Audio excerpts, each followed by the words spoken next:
There shouldn't be a puppy 1,000 feet from shore, but there he was, tied to a surfboard, barely moving, just drifting with the current, waiting for something or someone.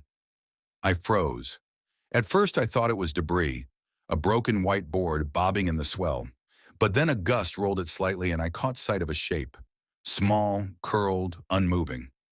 Through my binoculars, I saw wet fur clinging to fragile bones. It was a German Shepherd puppy. My name's Cole. I've been a beach rescue officer in Santa Cruz, California for 15 years. I've seen everything. Riptides, shark bites, even drownings. But never this. Never a puppy left to die, roped to a shattered surfboard and set adrift like garbage. The morning sun was harsh against the ocean surface, casting bright glares across the waves. But nothing could blind me to what I saw out there. The puppy's head barely lifted as the current carried him further. I swear I saw his eyes swollen and crusted with salt scan the coastline. He was waiting, hoping. "Dispatch, I've got a code red," I said into my radio. "Puppy spotted at sea." "Repeat, puppy tied to debris about 1,000 feet out, requesting immediate boat launch." The lifeguard tower was silent for a beat before the voice crackled back. "Confirming a puppy. Confirmed. He's alive, but not for long." It took less than 2 minutes for the rescue boat to hit the water, but it felt like hours. I never took my eyes off him. The surfboard dipped and rose with each swell. I kept whispering, "Hold on, buddy. Just hold on." Waves crashed behind me. Tourists stood frozen near their beach towels, watching in disbelief. A few started filming. I didn't care. Let the world see this. Let them see what someone did to a 3-month-old German Shepherd puppy. The boat reached him. I watched as Officer Ramirez leaned over and scooped him up. He didn't struggle. He didn't bark. He just sagged into her arms like a discarded rag. "Got him!" she shouted into the radio. "He's weak breathing, covered in salt, no tags, ropes on his torso. He's ice cold." I ran to meet them at the pier. The second I saw him up close, something broke in me. He looked like he'd been out there for days. His black and tan coat was crusted white with dried ocean spray. His legs were limp, his tiny paws raw and cracked. I reached out slowly, my voice barely a whisper. "Hey, little guy, you're safe now." He twitched. His nose nudged my hand, then fell limp again. We rushed him to the vet clinic in the rescue van. They took him straight into emergency. I stayed in the waiting room, gripping the leash that had been tied around his body like a belt. My jaw clenched, my stomach twisted. Someone left him out there on purpose. But why? And how long had he been drifting, waiting for someone who might never have come? The vet's face said it before her words did. "He's severely dehydrated," she murmured, pulling her gloves off. "Saltwater exposure, hypothermia, extreme fatigue, no microchip, no ID. He's lucky he made it to shore." Lucky. I stared through the glass at the tiny figure lying on the warming pad, his chest barely rising under a silver thermal blanket. They'd hooked him up to fluids in a slow IV drip. His paws were bandaged. His eyes, those empty salt-stung eyes, remained half shut, as if the world had asked too much of him already. This German Shepherd puppy had been adrift on a surfboard in the Pacific Ocean, and no one had come looking. "He must have been out there for more than a day," she said quietly. "Based on the salt damage and his electrolyte levels, it's a miracle he didn't drown. A miracle. But miracles don't tie puppies to boards. People do." I sat outside the clinic in the van for over an hour, staring at the ocean like it might offer me answers. How could someone do that? This wasn't an accident. The knots had been tight, deliberate. He hadn't slipped onto that board and floated out by chance. Someone put him there, left him to die, and yet he held on. A tech came out, cradling a tiny bundle and a towel. "He's stable enough to move," she said. "You said you were with Beach Rescue." I nodded. "Could you take him to Brave Shelter in Santa Cruz?" "They're expecting him." We've done what we can for now." I drove in silence. Every time I glanced at him in the rearview mirror, I felt a knot rise in my throat. He didn't whimper, didn't cry. He just blinked, slow, deliberate, and watched the sky through the van window like he still wasn't sure this was real. At the shelter, the intake team was gentle. They named him Maverick. Seems fitting, one of them smiled. He made it back from the ocean. But when they tried to place him in the recovery kennel, he dug his paws into my arm. Weak as he was, he whimpered and pulled toward me. His heart raced under the towel. His breath hitched. He's afraid, I said. Maybe he thinks you're the one who saved him, the staffer replied. No, that puppy saved himself. He clung to a shattered surfboard, survived days alone at sea, fought against the current and cold with nothing but instinct and silent hope. And now he was here. Barely, but here. The shelter team gave me space. I sat on the floor beside his kennel for hours that night, just breathing with him. I didn't speak. I just listened to the tiny sounds he made in sleep, to the twitch of his paws, like they still remembered waves. I didn't know why, but I couldn't leave. I couldn't let him wake up alone because somewhere out there, someone made a choice to throw away a life. And I wasn't going to let Maverick believe the whole world agreed. He screamed in his sleep, not a bark, not a whine, a high, panicked yelp, like he was drowning again, this time in dreams. I jolted upright, heart pounding. It was just after 3 a.m. The shelter lights were dimmed, the halls quiet, but Maverick thrashed inside his kennel, legs kicking at invisible waves. His bandaged paw struck the metal door with a hollow clang. Hey, buddy, I whispered, dropping to my knees. You're not out there anymore. He didn't wake up. He couldn't. His body was still too weak to pull him out of it.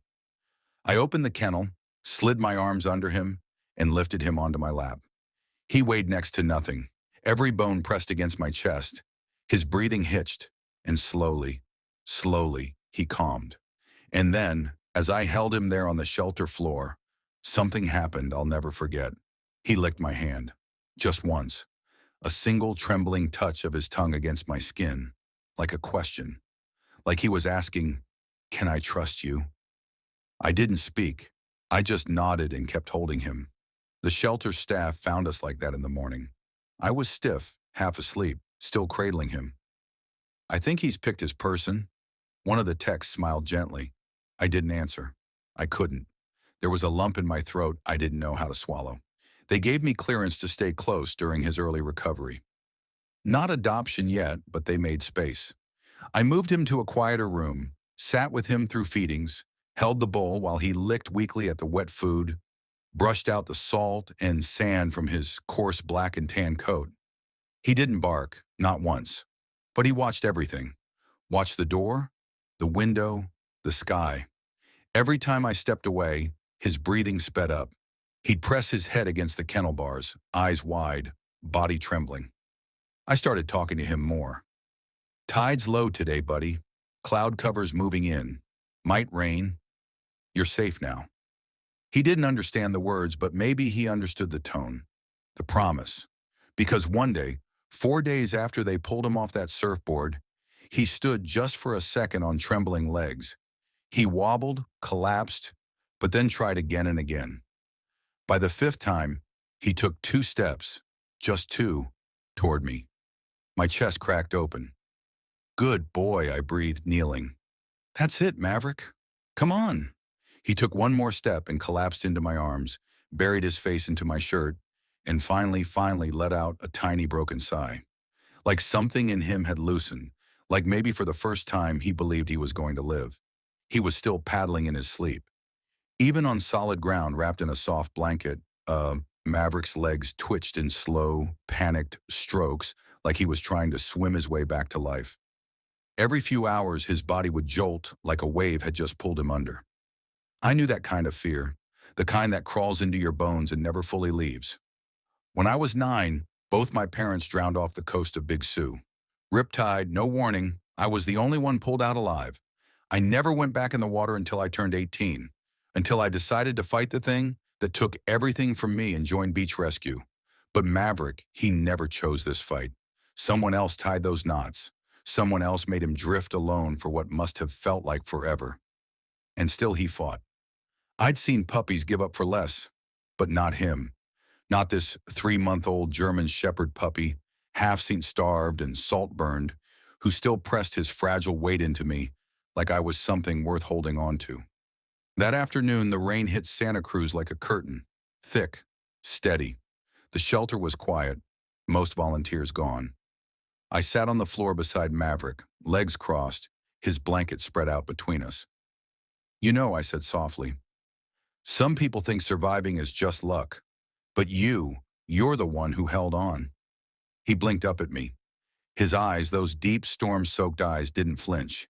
And then he tried again. One paw shaky, then another. He stood. His legs wobbled like kelp in the current, but he didn't collapse. Not this time. He took a step, then another, and stopped, his chest rising and falling like he just climbed a mountain. I didn't breathe. He looked straight at me and moved forward. 3, 4 steps, then stumbled right into my lap. I caught him before he fell. I hadn't smiled in years. Not really, but something broke loose in my chest, like a knot finally untied. You stubborn little wave rider, I whispered, laughing through tears. You really want to walk again, don't you? He licked my chin. We sat there together. Maverick curled against my chest, the rain tapping the windows behind us. I didn't want to move, didn't want to break the moment. I asked the shelter director the next day, can I foster him? She raised an eyebrow. You, Cole, you live in a 400-foot apartment above a surf shop. I'll sleep on the couch. He gets the bed. She smiled. We'll start the paperwork. But even as hope flickered in my chest, I wondered, was I really doing this? Could I give this puppy more than just rescue? Could I give him a life? And was I ready to let someone back into mine? He wouldn't sleep unless my hand touched his fur. The first night I brought Maverick home, I cleared out the corner of my bedroom, laid down blankets, a soft cushion, his food and water bowls. But when I turned off the light, he panicked. Not loud, not wild, just this soft, heart-tearing whimper that rose from somewhere deep inside him. I turned the lamp back on. He was sitting upright, shaking, staring at the door like it might vanish at any second, like he was waiting to be left again. I sat down beside him on the floor. He pressed into me immediately, crawling halfway into my lap. So that's where he slept, curled at my feet, one paw stretched out until it touched my leg. Even then, he dreamed of water. Every night, soft paddling movements, faint whimpers. Once he let out this desperate little gasp like he was going under again. I'd wake up and whisper, "You're not out there anymore, buddy. I've got you." But I wasn't sure he believed it yet. He followed me everywhere. If I moved to the kitchen, he padded after me, slow and cautious on those still, tender paws. If I stepped into the shower, he waited right at the door, nose pressed to the glass. His eyes never stopped searching. I started taking him to the beach before sunrise. Quiet, no tourists, just sea mist and low tide. I thought maybe being near the ocean would be too much for him. But Maverick surprised me. He didn't bark, didn't panic. He just stood there on the damp sand, staring out at the horizon, ears perked like he was listening to something only he could hear. And then after a long, still moment, he sat. I sat beside him. Neither of us said anything. We just watched the tide come in. That's when I realized we weren't just surviving. We were healing together. But still, every night, the dreams came. He'd curl up under the window just inches from my bed, and his body would twitch. His breathing would quicken. Sometimes he'd yelp, short and broken, like he was being pulled back into that current. I'd wake up, slide down to the floor, and hold him until the storm passed. He'd nestle under my arm like it was his only raft, and I'd whisper the same promise each time. You're safe now. You're never going back there. But deep down I wondered, could Maverick ever truly forget? Could a German Shepherd puppy who was thrown to the sea ever learn to sleep without fear? By the end of the first week, he was walking beside me without a leash. Not far, just inside the house, then along the hallway of the shelter, then finally down the ramp to the sand. It was early, the kind of early when fog hangs low like breath on a mirror, and the gulls haven't started screaming yet. Maverick padded slowly beside me, ears twitching at every whisper of the wind. His nose worked overtime. So many new scents. Salt, kelp, driftwood, life. We stopped where the sand met the ocean. The tide was pulling out, leaving behind long silver ribbons of foam. He froze. The waves lapped forward, hissing softly, and Maverick shrank back, tail tucked. He didn't growl, didn't bark, but I saw the shift in his body, how it locked up like every nerve remembered what the sea had done to him. I crouched beside him. Let him lean into me. You don't have to touch it, I said quietly. Not today. He looked up at me. Those eyes, dark as wet stone, held something ancient. Not fear, not really. It was deeper than that. It was memory. This beach wasn't just a beach to him.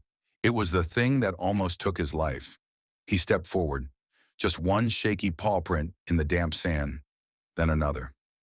We walked slowly, parallel to the waterline, far enough to keep him dry, close enough for him to hear it, smell it, know it. He didn't run, he didn't play, but he didn't retreat either. That alone felt like a victory. The surf rolled in and out. I let him set the pace. When he stopped, I stopped. When he sat, I sat.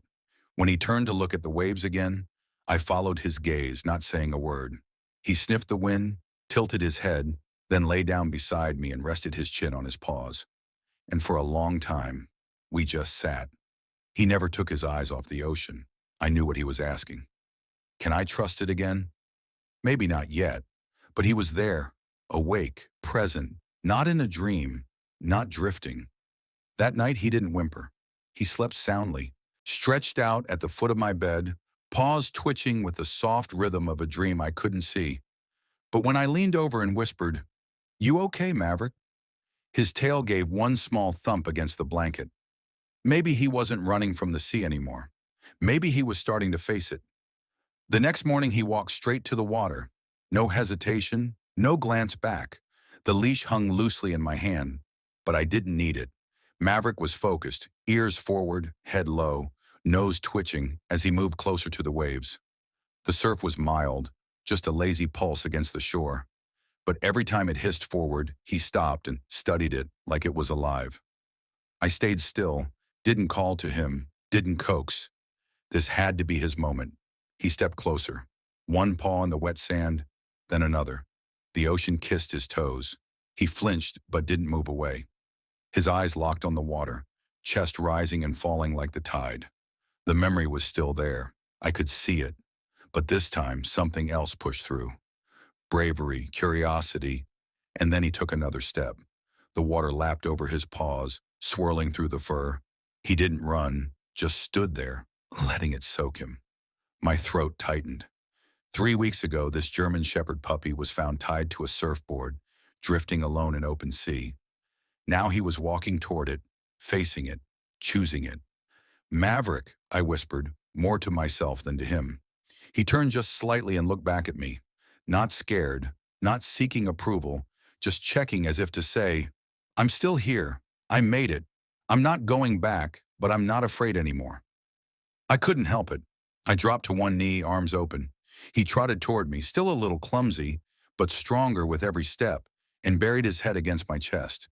We sat there for a long time, his wet paws pressed against my legs, both of us watching the waves. Later that afternoon, I brought him with me to the station, not for a shift, just to visit. The team already knew him from the rescue, but now he walked through the place like he belonged, like he remembered. He sniffed the gear, the radios, the sand-covered boots by the door. One of the guards tossed him a treat. He caught it midair and wagged his tail for the first time. "Looks like he's applying for the job," someone laughed. I smiled, but I couldn't stop thinking. Could he really? Could this German Shepherd puppy once left to die become part of something bigger? Not just survive, but serve. Not just be saved, but save others. I didn't have the answer, but Maverick, he was already writing it with every step he took.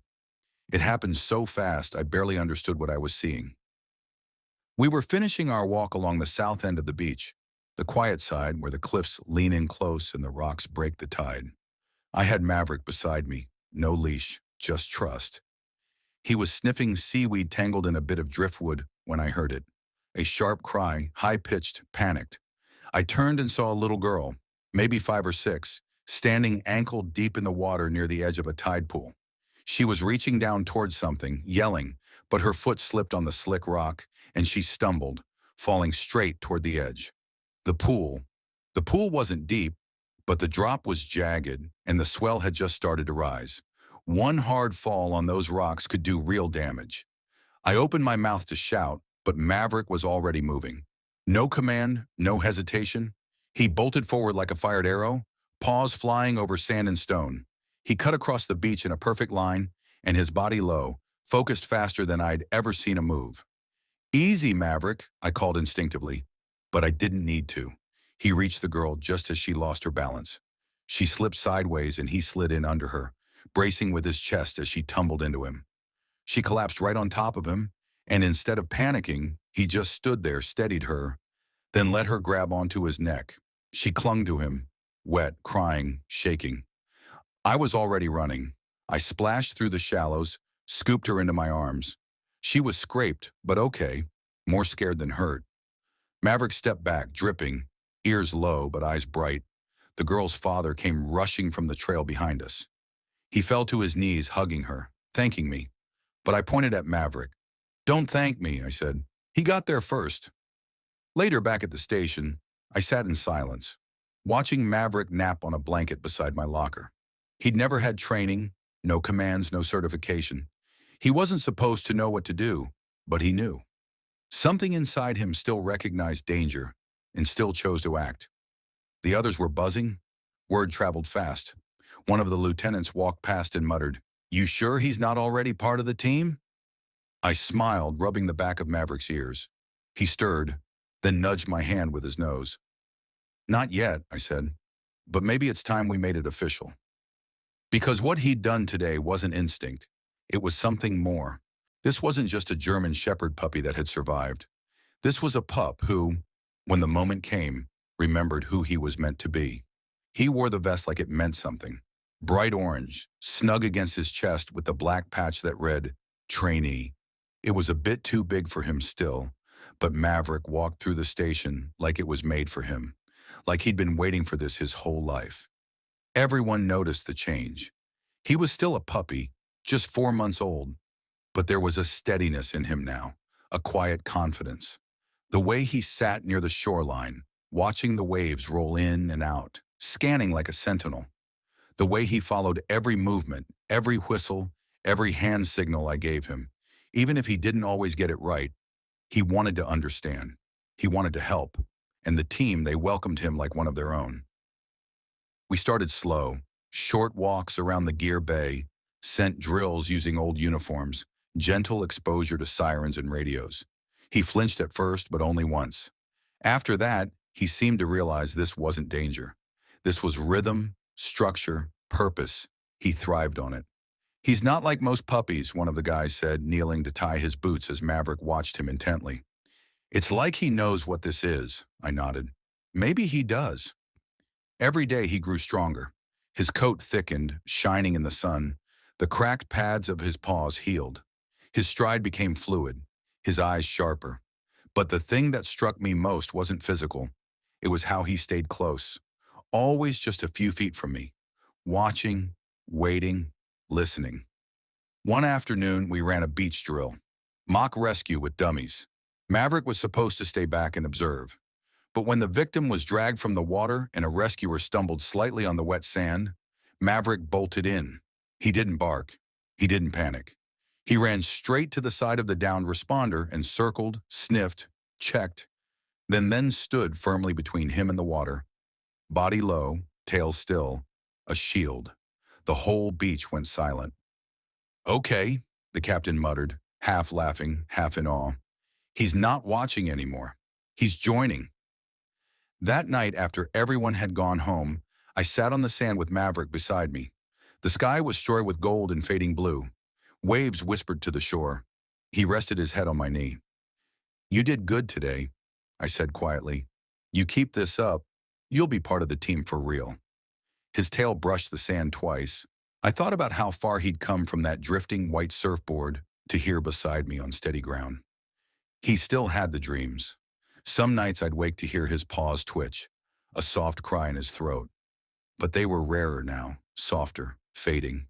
And when I whispered, "You're safe," he'd calm again. I don't know if he'll ever forget what they did to him, but I do know this. He doesn't belong to the ocean anymore.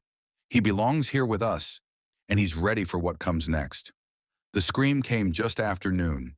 A child's voice, sharp, high, terrified, cut across the beach like a siren. I dropped the water bottle in my hand and spun toward the sound. 20 yards out, a boy, maybe 7, was flailing in the surf. He must have waded too deep. The tide had shifted fast, sneaky and strong. He was caught in the pool, his arms slapping against the water, mouth open in panic. I bolted. "Maverick, stay!" But he didn't. He was already gone. I barely saw the orange vest blur past me, just heard the pounding of paws and the splash as he hit the water. He swam like he was born for it, smooth, fast, straight into the current. The boy went under. My chest seized. I tore across the sand, diving in as Maverick reached the spot. His nose dipped, vanished below the surface, then rose again, eyes scanning. And then I saw it, the boy's hand reaching up. Maverick surged forward, caught the boy's sleeve gently in his teeth and pulled. His body twisted against the wave, positioning himself between the boy and the open sea. By the time I reached them, Maverick was guiding him back, keeping the boy's head above water with his own shoulder. I swam beside them, one arm around the child, the other hand gripping Maverick's vest.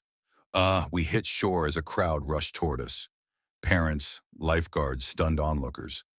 The boy sobbed against my chest. His mother scooped him up, crying so hard she could barely speak. And Maverick, he just stood there dripping, breathing hard, sand clinging to his soaked fur, silent. He didn't bark, didn't look for praise. He just looked at me, and for the first time since the day I pulled him from the surf, I cried. Not from fear, from something bigger. Pride, awe, relief, love. Because this German Shepherd puppy, this half-sin-starved, half-drowned soul, someone tied to a surfboard and left to die, had just saved a life. He didn't hesitate. He didn't think twice. He just ran toward the water, the very thing that almost killed him. He faced it, and he won. Later, back at the station, the chief shook my hand and said, "He's not a trainee anymore." I looked down at Maverick, curled at my feet, his eyes already drifting closed. "No," I said softly, "he's one of us now, and maybe more than any of us, because he reminded me that the things that nearly break us can also make us who we're meant to become." The photo went viral within hours. Someone had captured the moment perfectly. Maverick, soaked and wind-blown, standing at the edge of the surf, vest clinging to his chest, ears pinned back, eyes locked on the horizon like he was still on duty. The rescued boy's hand was resting on his shoulder. "Surf Dog Hero," the headline read. Local news picked it up first, then regional stations. By nightfall, national media were calling the station. Everyone wanted to talk to the puppy lifeguard, but Maverick didn't care about cameras. He cared about the job. He kept patrolling the beach the next morning like nothing had changed. Same focus, same calm, same quiet strength. But for me, it changed everything. I took him to the shelter that day, not as a visitor, not as a foster, as family.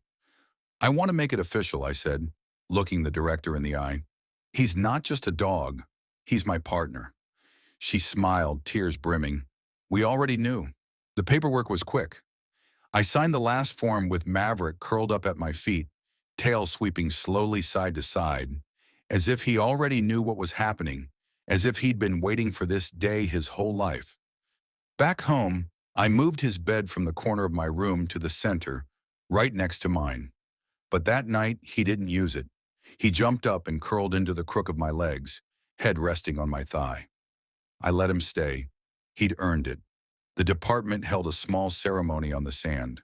Nothing fancy, just our team, a few local kids, and one very proud German Shepherd puppy with a brand new patch on his vest. Rescue K9. I knelt beside him as they clipped it on. "You did it, Maverick," I whispered. "You made it all the way back."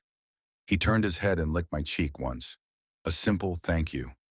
Later, as the sun dipped low behind the waves and we walked the shoreline together, just me and him, no leash, no words, I looked down at the puppy who had taught me more about strength than any storm ever could. He wasn't just surviving anymore. He was leading, healing, becoming. Not bad for a little guy someone once gave up on. And now, no matter what came next, we'd face it together as a team. Some stories don't begin with hope. They begin with silence, with betrayal, with a German shepherd puppy left alone at sea, tied to a broken surfboard drifting further from the world with every wave. But Maverick's story didn't end there because someone saw him. Someone stopped. Someone chose not to look away. And that changed everything. This little guy's journey from abandonment to rehabilitation shows how important nonprofit rescue groups really are. Without the emergency vet, without the shelter, without the people who stayed late and cared enough to hold him through the nightmares, none of this would have happened. And now Maverick saves others. He didn't just overcome what was done to him, he transformed it. Fear became courage. Trauma became instinct. Isolation became purpose. Caring for a rescued puppy is more than love. It's responsibility. It's pet care. It's waking up at 3 a.m. when the dreams come back. It's whispering, "You're safe now," 1,000 times until one day they believe you. Don't forget to subscribe.